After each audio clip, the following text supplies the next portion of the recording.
Hello, it's my first Pitt Minion. I'm excited. NLT, red letter, I could go either way on that.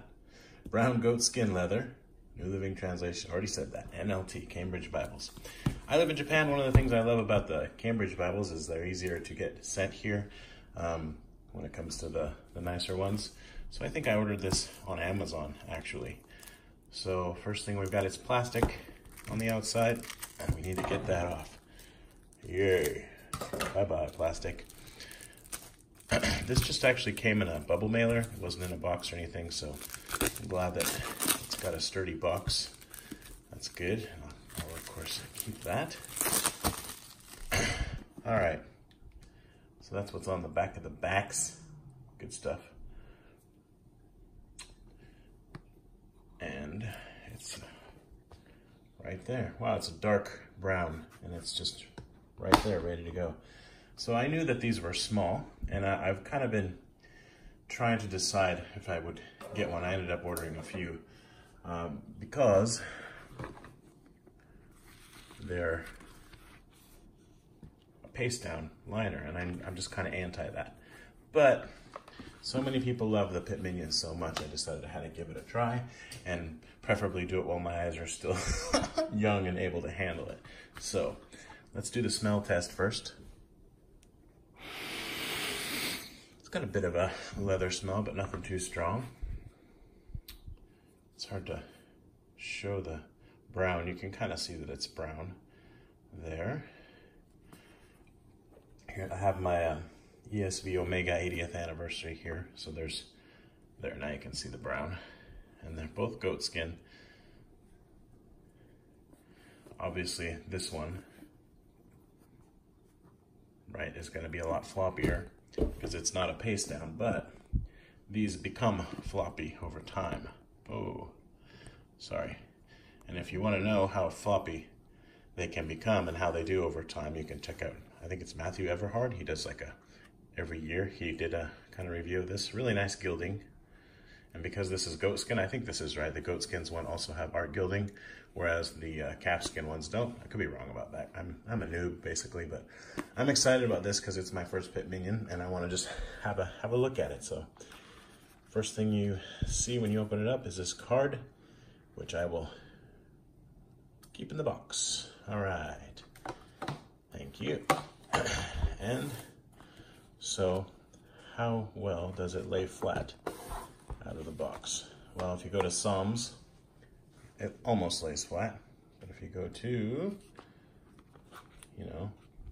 Exodus, yeah, it's gonna need some time to break in, basically, and that's all right. The thing about this is it's so small and light, you're not necessarily gonna have it on the table anyway, you're gonna hold it up. So, the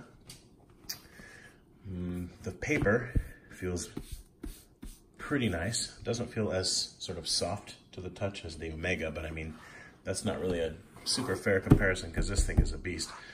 Except for the ribbons. The ribbons are not so great, but anyway. But it feels nice, this paper. But just, yeah, so small. Look at that. That's awesome. So let me see.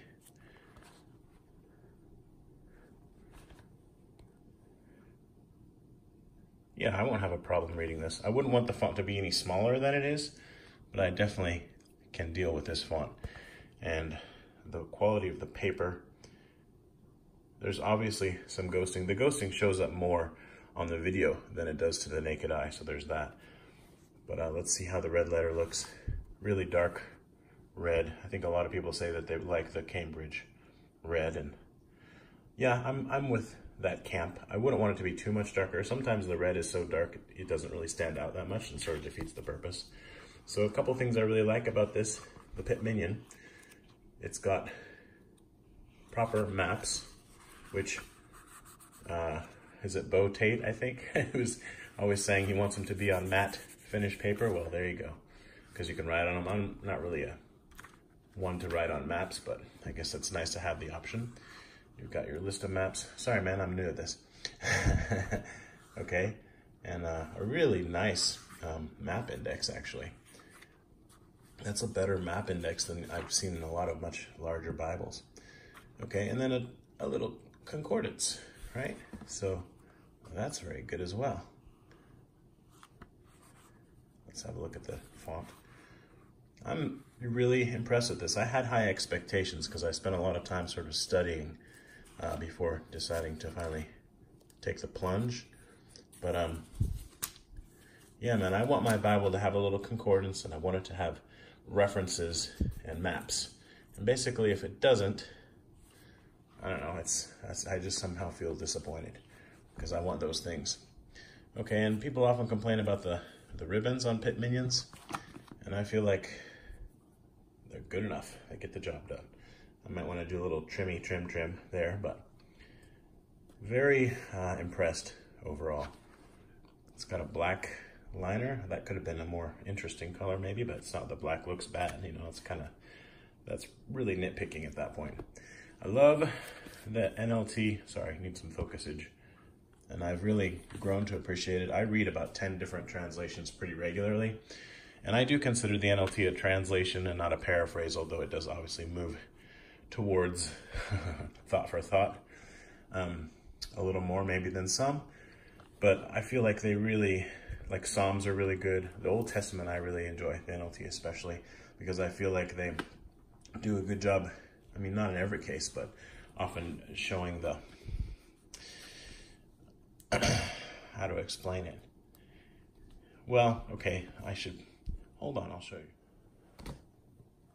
Okay, so here's the ESV Omega anniversary, blah, blah.